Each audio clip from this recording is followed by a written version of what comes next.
How's it going, everyone, and welcome back to Rangers Rundown. An exciting win tonight, one that I think most of the fan base considered a scheduled loss, but no. An unknown hero to us, Alexander Georgiev, comes into the net and posts a 44-save shutout, seemingly out of nowhere, against one of the best teams in the league. So let's talk about it. Kreider, Zibanejad, Lafreniere, Panarin, Strome, Vetrano, Gaudreau, Hedl, Hunt, McKegg, Brodzinski, Reeves, Lindgren, Fox, Miller, Trouba, Nemeth, Schneider, and Georgiev in net. 20 seconds in, Trouba's point shot gets through to Freddie Andersen. And then 56 seconds into the game, Fox takes a high sticking penalty. There's a shorthanded 2-on-1 for McKegg and Gaudreau. And Georgiev is, from the start of this game, making fantastic saves. He did not show any signs of rust or fatigue. He just came out and he was lights out from the beginning of the game. 6 minutes in, Georgiev, another great save. Fourth line with a little bit of pressure.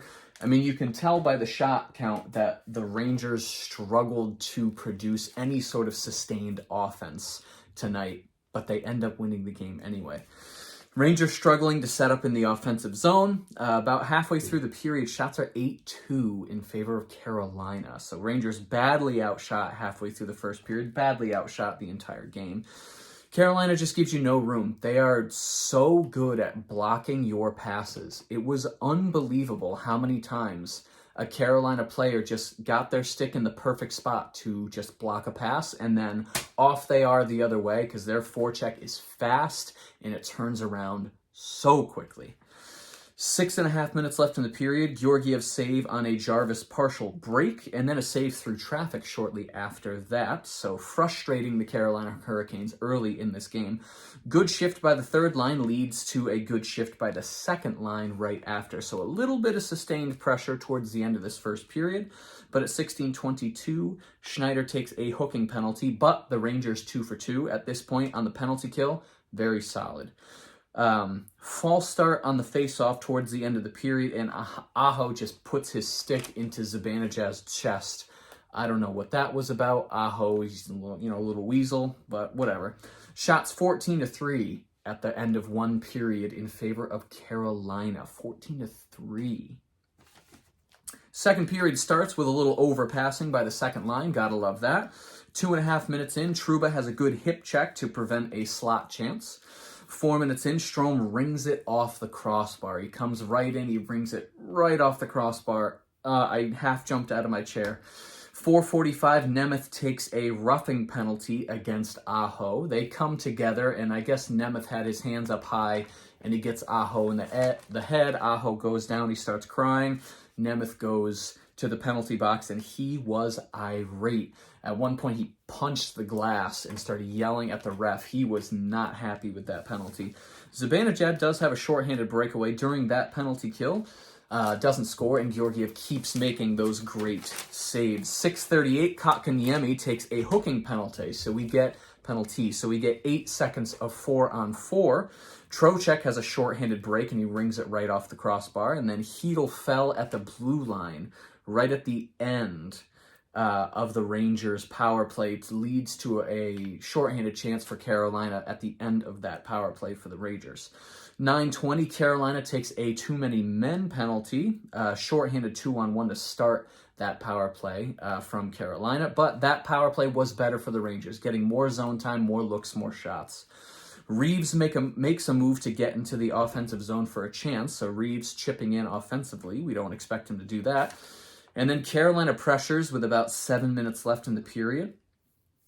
Just over 5 minutes left, the puck deflects off somebody's skate and almost squeaks by Freddie Andersen, but it plops down onto the ice next to the net. There's a couple people over there. Andersen falls on his back to try and cover the puck, but the puck eventually gets free on Hedl's stick, and then the whistle is blown, and then Hedl puts it in.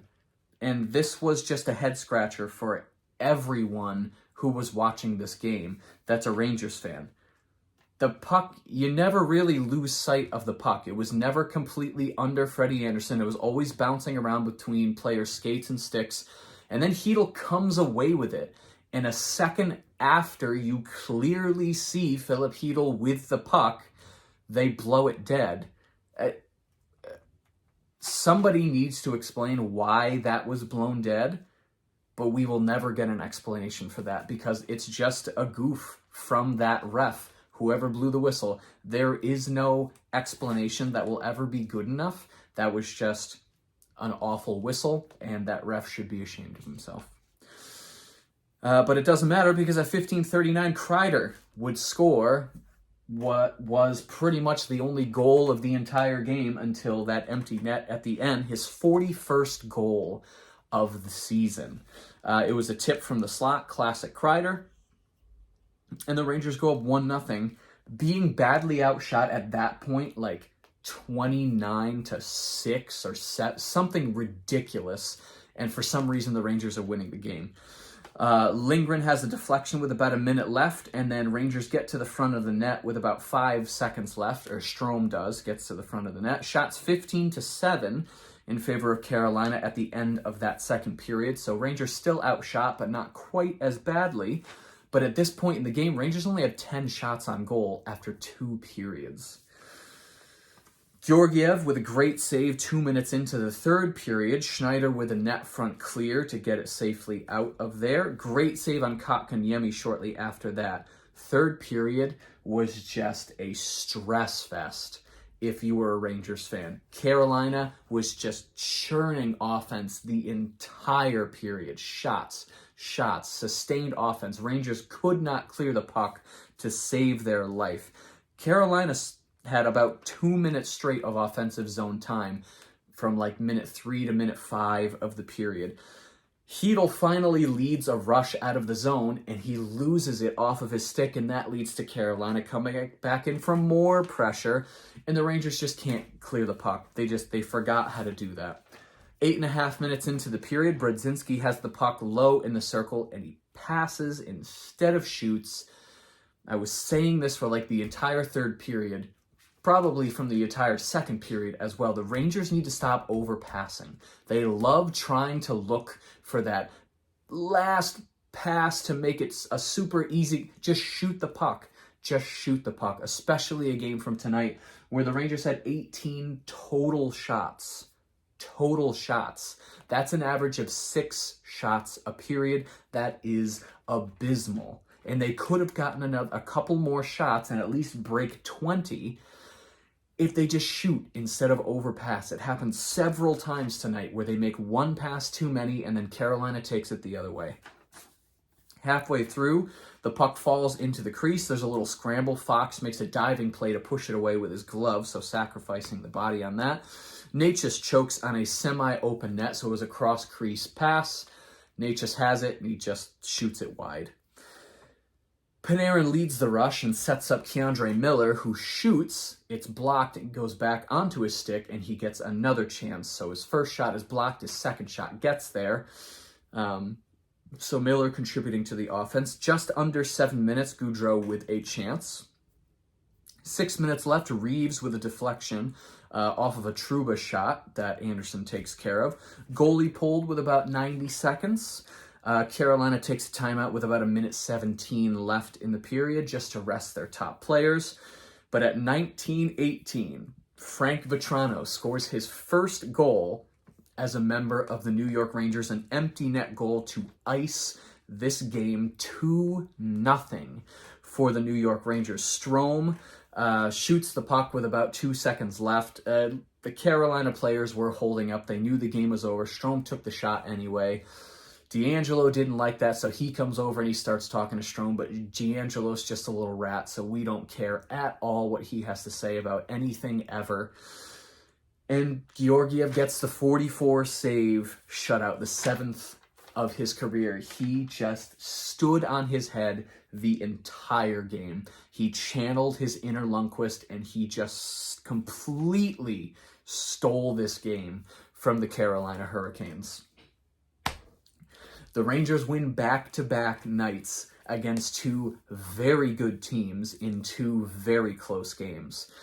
I said in my 10-game review, in my what I thought was going to be their record over these next 10 games, they've now played 3 in these next 10 games. They lost against the Islanders, and then they won the next 2, Lightning, and tonight against Hurricanes. I don't think anybody predicted these last 3 games correctly, but if you're a Rangers fan, this is fantastic. That was the Rangers' 40th win of the season, so the Rangers now have 85 points on the season, which is not too shabby. The trivia question of the evening: Chris Kreider has 40 goals, well now 41 goals, and 21 power play goals on the season so far. Who was the last Ranger to score 40 or more goals and 20 or more power play goals in one season? And this is one of the rare occasions where I actually get the trivia question correct, because it's a pretty easy answer. It was Jaromir Jagr in the 05-06 season. The Rangers are back in action Tuesday night in New Jersey. Hopefully that can be a 3rd win in a row for the Rangers, and then they can come back home and see that home crowd. If you enjoyed this video and you'd like to see more videos like it, be sure to hit the subscribe button. Thank you so much for watching, and I will see you in the next rundown.